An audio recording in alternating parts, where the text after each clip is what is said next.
The smell of burnt coffee and anxiety filled the 47th floor of the Meridian Financial Tower as I stepped out of the elevator that Tuesday morning. Chicago's October wind howled against the floor-to-ceiling windows, making the entire building seem to sway slightly.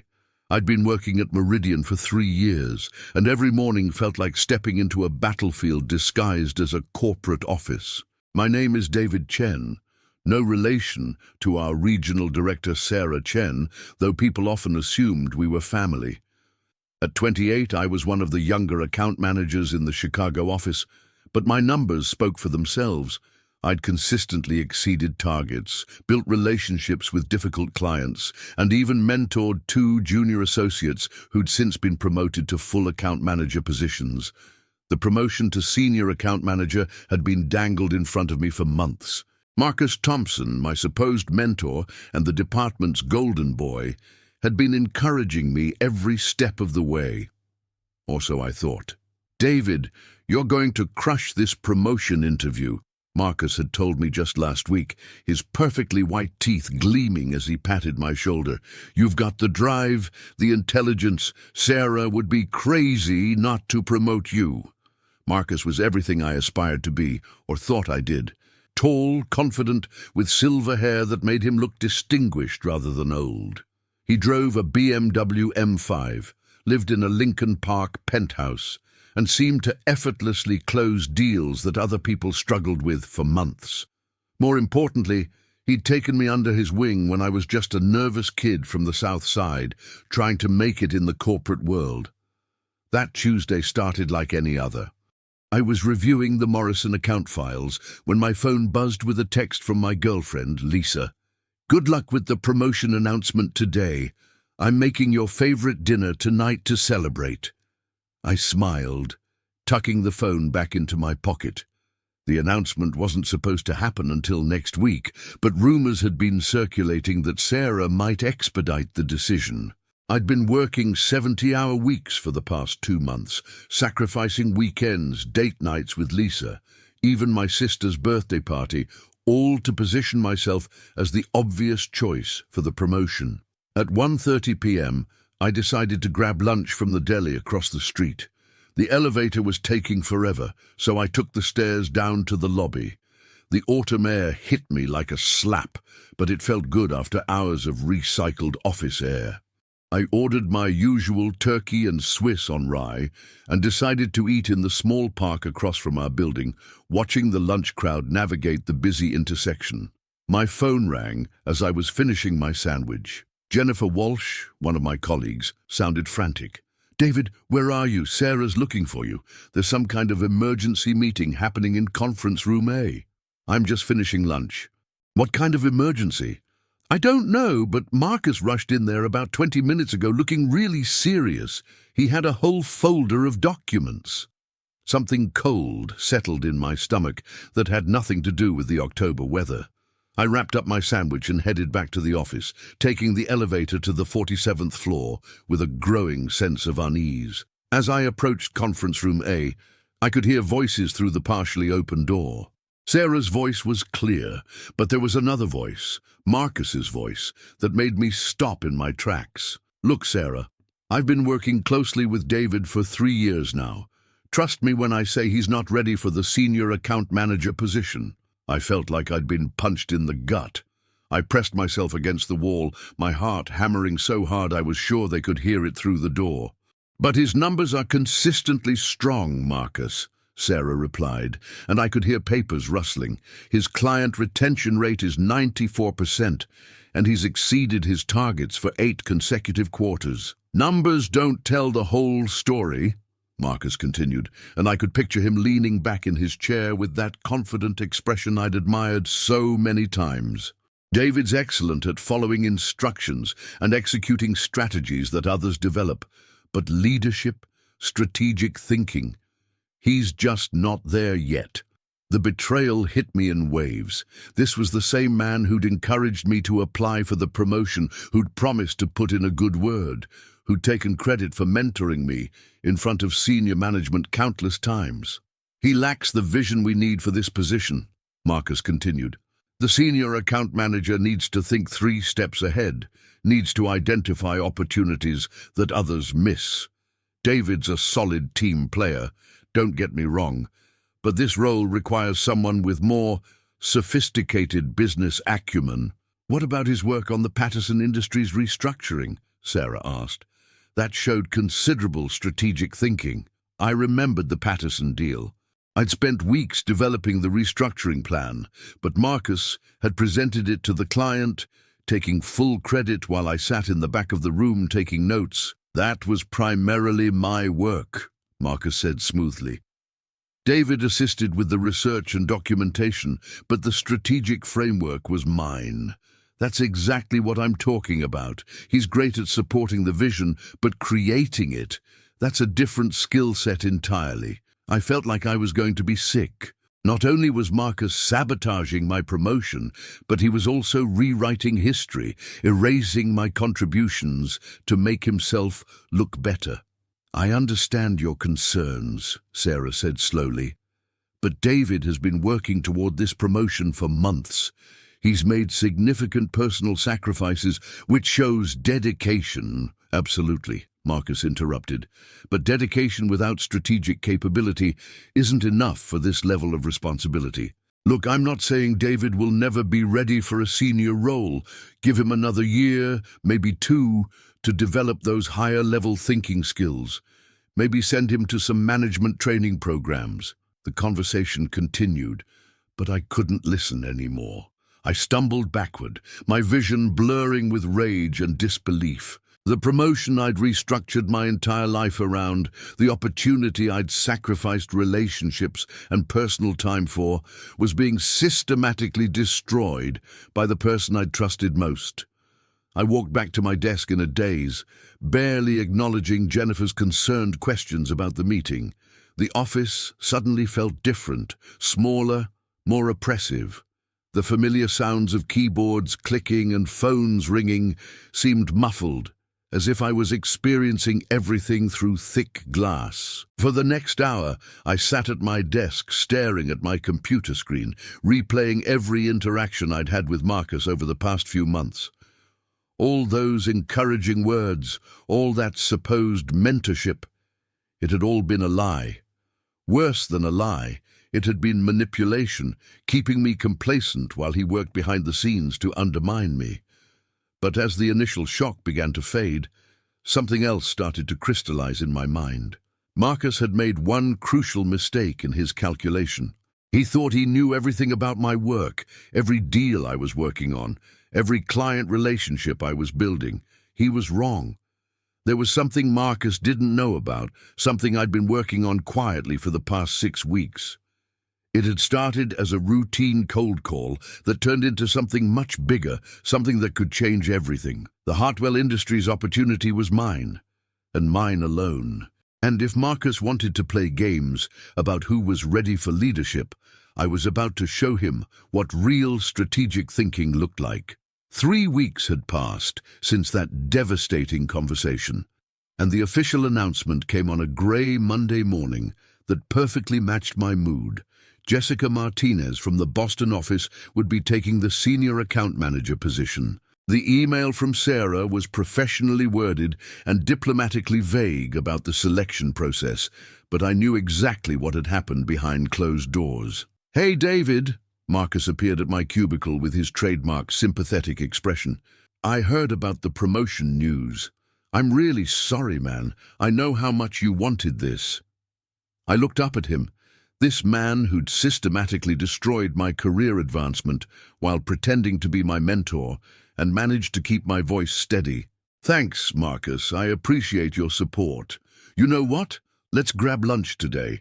I have some ideas about how we can position you better for the next opportunity." The audacity was breathtaking. Not only had he sabotaged me, but now he was offering to help fix the problem he'd created.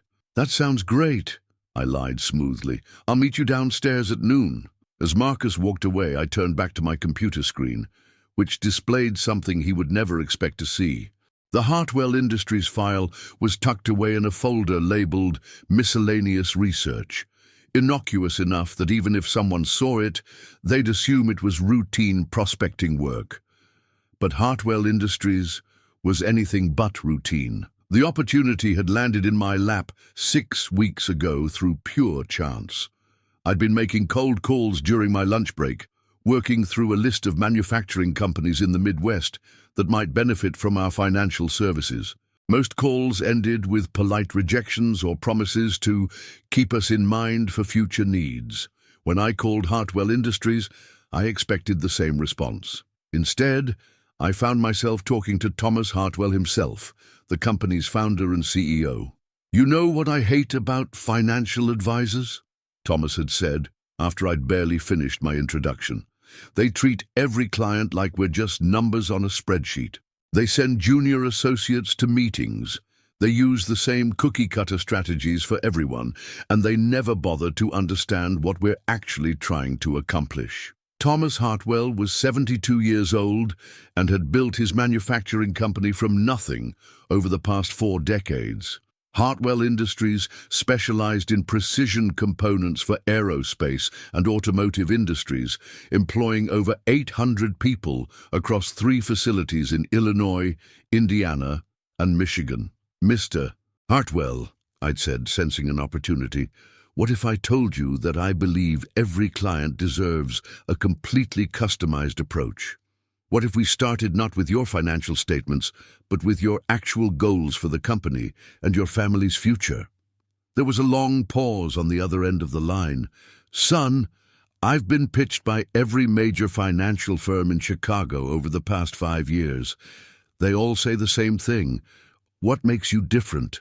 Honestly, Mr. Hartwell, I don't know yet, but I'm willing to spend the time to find out. No sales pitch, no pressure, just a conversation about what you're trying to accomplish." That conversation led to a coffee meeting the following Saturday morning at a small cafe in Lincoln Park.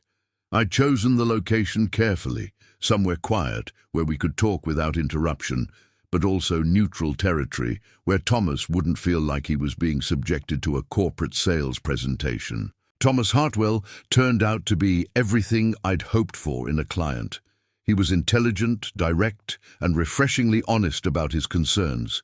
His company was financially healthy, but he was worried about succession planning, tax optimization, and ensuring his employees' retirement funds remained secure during industry downturns. "My biggest fear," Thomas had confided over his second cup of coffee, "is that I've spent 40 years building something meaningful, and when I'm gone, it'll just become another corporate acquisition that destroys everything we've worked for." Over the following weeks, I'd spent every free moment researching Hartwell Industries, studying their financial statements, analyzing their industry position, and most importantly, understanding Thomas's vision for the company's future.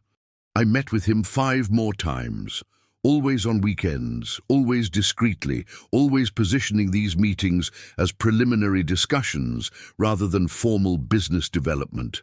I'd learned things about Thomas that no financial advisor had ever bothered to discover.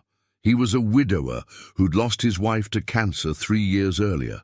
His 2 children had chosen different career paths and had no interest in running the manufacturing business. He was passionate about maintaining employee ownership programs and had been quietly funding college scholarships for employees' children for over a decade. "Most financial advisors want to maximize short-term returns," Thomas had explained during our 4th meeting.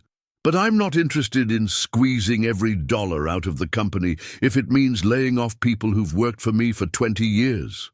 This was exactly the kind of strategic thinking that Marcus claimed I lacked. While he was focused on quick wins and impressive quarterly numbers, I was building a relationship based on understanding the client's deeper motivations and long-term objectives. The breakthrough came during our 5th meeting, held at a small restaurant in Evanston on a Sunday afternoon. Thomas had brought along his personal attorney and his current financial advisor, clear signs that he was ready to make a decision. "David," Thomas said after introducing me to his team, "I've been impressed by your approach to this entire process. You're the first advisor who's talked to me about preserving company culture and employee welfare alongside financial returns. His current financial advisor, a partner at one of Chicago's most prestigious firms, looked distinctly uncomfortable. I could understand why. Thomas was essentially saying that a relatively junior account manager had provided better strategic insight than a firm with billions in assets under management. The thing is, Thomas continued, I'm ready to consolidate all of our financial services with one firm. We're talking about restructuring approximately $2.3 million in investment assets, plus ongoing management of our employee retirement programs and executive compensation packages. I nearly choked on my water. $2. $3 million was more than twice the size of any account I'd ever managed independently. It was the kind of deal that would normally require approval from multiple departments and involve at least 3 senior managers. But Thomas wasn't interested in dealing with committees or junior associates who'd hand off his account to someone else after the initial sale. I want to work with you specifically, Thomas said, looking directly at me. Not your firm, not your senior management team. You. Can you make that happen? I thought about Marcus, about the promotion he'd sabotaged, about all the times I'd been told I wasn't ready for more responsibility. Mr. Hartwell, I can absolutely make that happen. Over the next 2 weeks, I'd worked like a man possessed.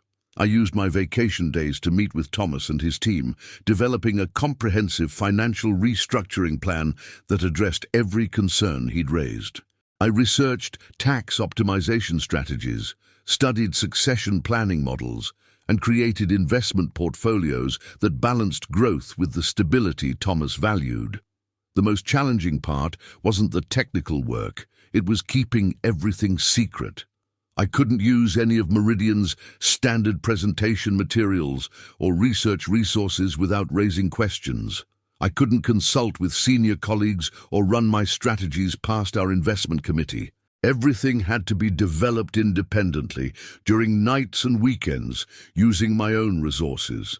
But that independence was also liberating. Without Marcus looking over my shoulder, without committee approvals and corporate constraints, I was able to create something truly customized for Thomas's needs.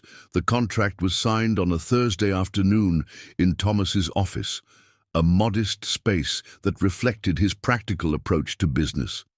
As I watched him sign the documents that would bring $3 million in new assets to Meridian Financial, I thought about Marcus's words from that conversation I'd overheard. David lacks the vision we need for this position. The senior account manager needs to think 3 steps ahead, needs to identify opportunities that others miss. Marcus had no idea what he was talking about. While he'd been playing politics and undermining my promotion, I'd been doing exactly what he claimed I couldn't do. Thinking strategically, identifying opportunities, and building the kind of client relationship that would define my career for years to come. The irony was perfect. Marcus had convinced Sarah that I wasn't ready for leadership, all while I was demonstrating leadership at a level that exceeded anything he'd ever accomplished. Now, I just had to decide how to reveal what I'd done. The monthly all-hands meeting was scheduled for next Friday, and I had a presentation to prepare. The conference room felt different that Friday afternoon. Maybe it was the way the late October sunlight streamed through the windows, casting long shadows across the polished table, or maybe it was the weight of what I was about to do. I'd arrived 15 minutes early, ostensibly to set up the presentation equipment, but really to calm my nerves and run through my plan one final time. My laptop bag sat beside me, heavier than usual, with printed contracts, financial projections, and a presentation that represented weeks of sleepless nights and careful planning. The Hartwell Industries folder was tucked safely inside, containing documentation that would change everything. Colleagues filed into the room gradually, following the familiar social dynamics that had developed over months of these meetings. Sarah Chen took her usual spot at the head of the table, flanked by her senior managers. Marcus positioned himself strategically in the second row, close enough to demonstrate his importance, but not so close as to appear presumptuous. Jennifer Walsh caught my eye and smiled encouragingly as she sat down. She'd been one of the few people to express genuine sympathy about the promotion situation, and I appreciated her support more than she knew. "David, you seem different today," she'd mentioned earlier that morning. "More focused." She wasn't wrong. For the first time in weeks, I felt like I had control over my situation. No more waiting for other people to recognize my value or hoping that playing by the rules would eventually pay off. Today, I was going to show everyone exactly what I was capable of. The meeting began with Sarah's usual quarterly review: revenue numbers, client retention statistics, and recognition for top performers. Marcus received praise for closing a significant deal with Patterson Industries, the same deal where my strategic framework had been presented as his work. I watched him accept the recognition with his characteristic modest smile and felt a familiar surge of anger. But today, that anger felt different. Instead of the helpless frustration I'd experienced for weeks, it felt like fuel. "Before we conclude today's meeting," Sarah announced, checking her notes, "I want to open the floor for any additional business or announcements. Does anyone have anything they'd like to share with the team?" This was the moment I'd been preparing for. I stood up slowly, feeling every pair of eyes in the room turn toward me. The silence stretched for what felt like an eternity. "Sarah, I'd like to present something to the team." "Of course, David. What do you have for us?" I walked to the front of the room, my movements deliberate and confident, despite the adrenaline coursing through my system. Connecting my laptop to the projector felt like defusing a bomb. One wrong move, and everything could explode. The first slide appeared on the screen.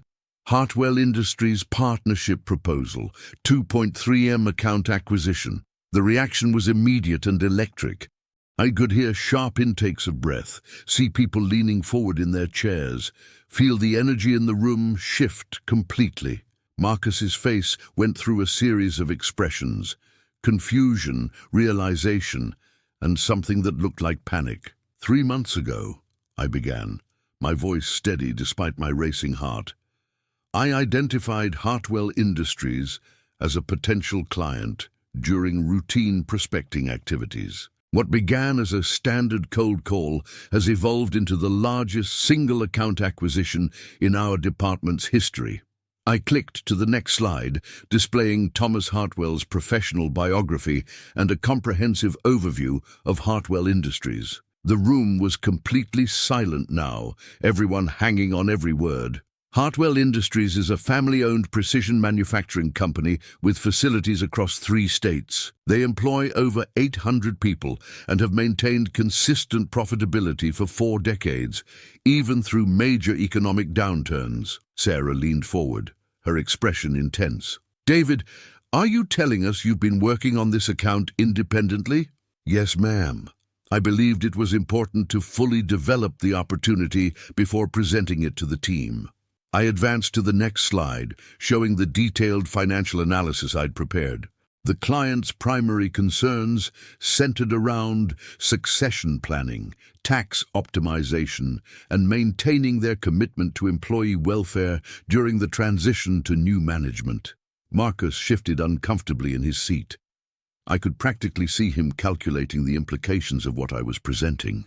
"The comprehensive restructuring plan I've developed addresses their immediate liquidity needs while establishing a diversified investment strategy projected to increase their annual returns by 23% over the next 5 years.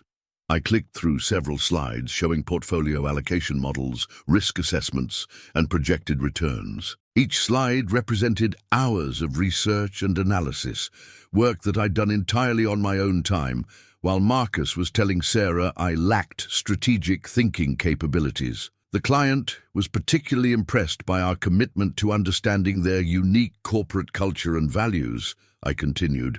Rather than applying a standard portfolio template, we developed a completely customized approach that aligns with their long-term objectives. Jennifer was grinning openly now, clearly enjoying the drama of the presentation. Other colleagues were exchanging glances of amazement and approval. "But the most important aspect of this engagement," I said, advancing to a slide showing the signed contract documents, "is that it demonstrates our firm's ability to build genuine partnerships with clients, not just manage their assets." The slide showed Thomas Hartwell's signature on a comprehensive service agreement dated just 1 week earlier. "The contracts were executed last Thursday afternoon," I announced, making this officially the largest new account acquisition in our department for the current fiscal year. The room erupted. People were talking over each other, asking questions, offering congratulations. Sarah was staring at the screen with an expression of complete amazement. "David," she said, raising her voice to quiet the room, "this is extraordinary, but I have to ask, why did you handle this entire engagement without involving senior management? An account of this magnitude typically requires multiple approvals and oversight." This was the question I'd been preparing for, the moment where I could either play it safe or tell the complete truth. I looked directly at Marcus, who was staring at me with a mixture of shock and growing understanding. "I wanted to demonstrate that I could handle complex client relationships from initial contact through final execution," I said carefully. "I believe that proving this capability would be more valuable than seeking permission to attempt it." Sarah nodded slowly, but I could see she wasn't entirely satisfied with that answer. "Additionally," I continued, "I felt it was important to show that I could think strategically about client needs and develop innovative solutions without relying on template approaches or committee guidance." The emphasis on strategic thinking was deliberate, and I saw Marcus wince slightly. Everyone in the room might not know about his sabotage of my promotion, but he knew exactly what I was referencing. "The client specifically requested to work with me personally," I added, "rather than being handed off to different team members throughout the relationship. He valued the continuity and personal attention." Sarah was reviewing the contract documents I'd distributed, her expression growing more impressed with each page. "These terms are extremely favorable for us. The fee structure, the scope of services, the performance benchmarks. This is sophisticated work, David." "Thank you, Sarah." I spent considerable time understanding exactly what the client needed, rather than trying to fit them into our standard service packages. The meeting continued for another 20 minutes, with colleagues asking detailed questions about the deal structure, the client's background, and my approach to the relationship. I answered each question confidently, drawing on the deep knowledge I'd developed through weeks of intensive research and client meetings. But the most satisfying moment came when Sarah announced her decision. "David, I'm going to recommend you for immediate consideration for a senior account manager position, but not the Chicago position we discussed earlier. I'm thinking about something more significant."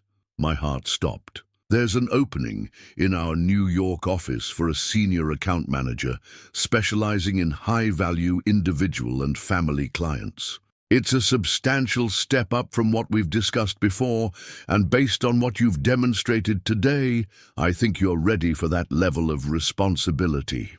The New York position. I'd heard about it through office gossip. It was a role that typically required 5 years of senior-level experience, and came with a salary that was nearly double what I was currently making. As the meeting concluded and colleagues approached to congratulate me, I caught Marcus's eye one final time. He looked like a man who'd just watched his carefully constructed world collapse. "Congratulations, David," he said quietly as the room emptied. "I had no idea you were working on something this significant."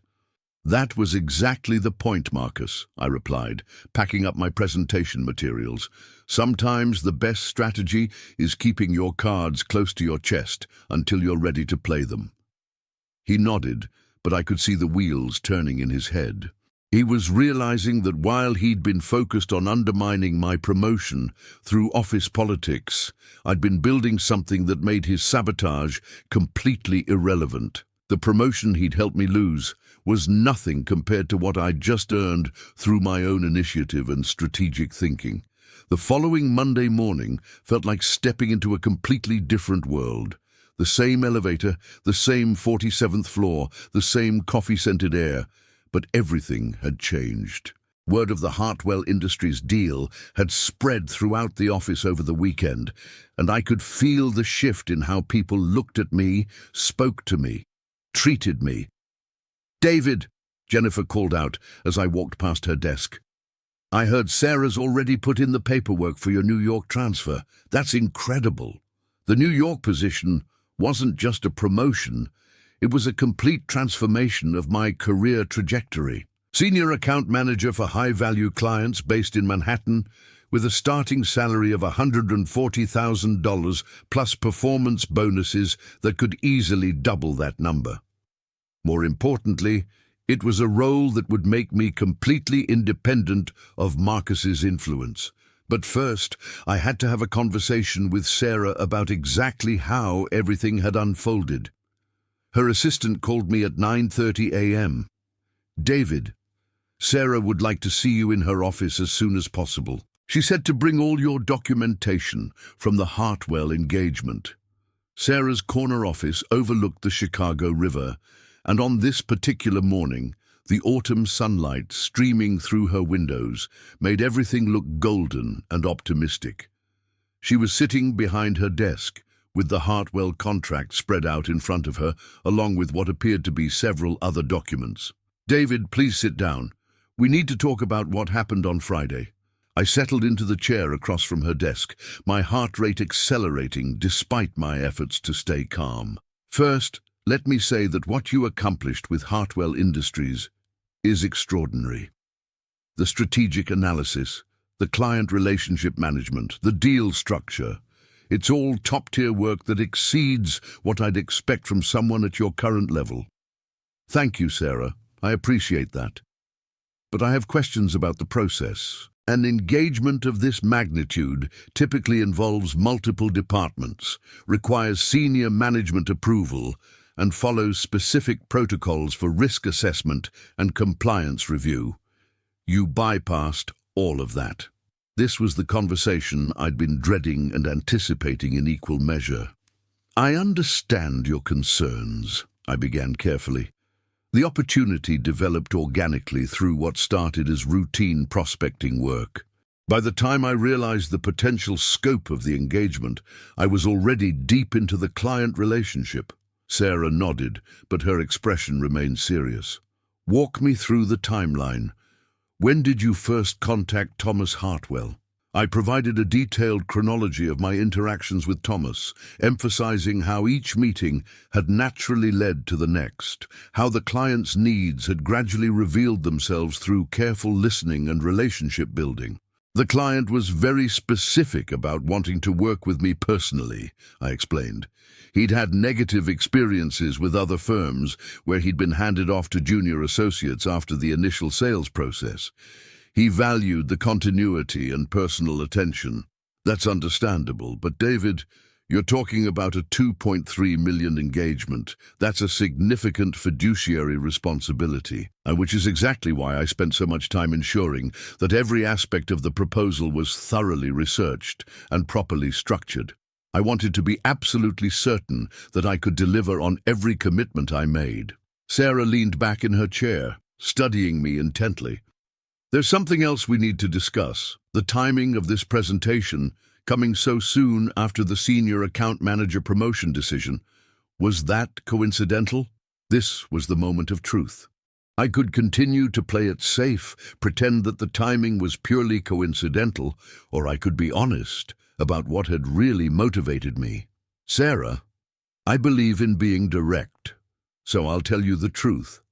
I was disappointed about the promotion decision, and I wanted to demonstrate that I was capable of handling senior-level responsibilities." "I see.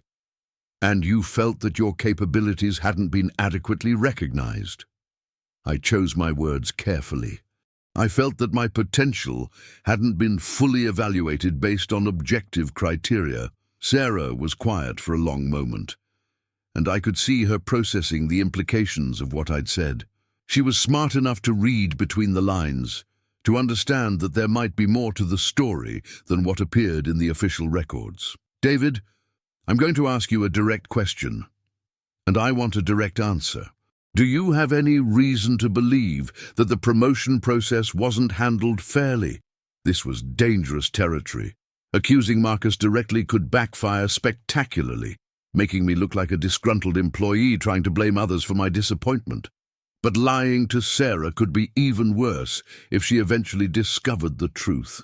I believe that some people may have had incomplete information about my capabilities and potential contributions, I said finally.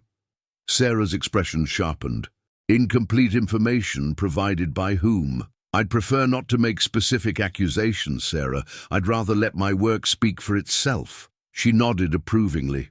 That's a mature approach, but I want you to know that I take these kinds of concerns seriously.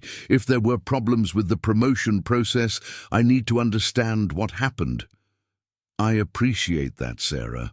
But honestly, the best outcome for everyone is that I've found an opportunity that better matches my capabilities and ambitions. We talked for another 30 minutes about the specifics of the New York position, the transition timeline, and my responsibilities for maintaining the Hartwell Industries relationship during the move. By the time I left her office, everything was official. I would be starting in New York in 3 weeks with a title, salary, and level of responsibility that exceeded anything I'd imagined possible just a week earlier. The rest of that day was a blur of congratulations, handshakes, and conversations about my future plans. But the most satisfying moment came at 5:30 p.m. when Marcus approached my desk as I was packing up for the day. "David, do you have a minute to talk?" "Of course, Marcus. What's on your mind?" He glanced around the office, then leaned closer. "I wanted to congratulate you on the New York position. It's a tremendous opportunity." "Thank you. I'm excited about the challenge." "I also wanted to apologize," he said quietly. "I think I may have underestimated your capabilities. The Hartwell deal demonstrates a level of strategic thinking and client relationship management that I hadn't fully appreciated." The apology was carefully worded, designed to acknowledge his mistake without admitting to anything more serious. But I could see the concern in his eyes. He was worried about what I might have overheard, what I might know about his role in sabotaging my promotion. "I appreciate that, Marcus. I've learned a lot from working with you over the past 3 years. I hope there are no hard feelings about the promotion situation. These decisions are always difficult, and sometimes the process doesn't work perfectly." "No hard feelings at all," I replied, meeting his gaze directly. "Everything worked out exactly as it should have." He nodded and walked away, but I could see the uncertainty in his posture. He knew that I knew, but he couldn't be sure how much or what I might do with that knowledge. The truth was, I had no intention of exposing Marcus's sabotage. It would be messy, potentially damaging to other people, and ultimately unnecessary. His actions had inadvertently led to the best possible outcome for my career. 2 weeks later, I was sitting in my new office on the 52nd floor of a Manhattan skyscraper, looking out at Central Park and thinking about the strange turns that life can take. The Hartwell Industries relationship had transitioned smoothly to my new role, and Thomas had even referred 2 other potential clients who were interested in working with someone who understood the value of long-term relationships over quick profits. My phone buzzed with a text message from Lisa. "How's the new office? Still can't believe how everything worked out." I smiled, typing back, "Sometimes the best thing that can happen to you is having someone try to hold you back. It forces you to find out what you're really capable of." The irony wasn't lost on me. Marcus had tried to limit my horizon by convincing Sarah I wasn't ready for promotion. Instead, he'd pushed me to expand my horizon beyond anything I'd previously imagined. From my window, I could see the bustling streets of Manhattan, filled with people pursuing their own ambitions and dreams. Somewhere down there, other people were probably facing their own Marcus Thompsons, their own moments of betrayal and disappointment. But as I'd learned, sometimes the best revenge isn't getting even, it's getting ahead. And sometimes the person who tries to hold you back ends up being the catalyst that propels you forward. The view from the 52nd floor was pretty spectacular.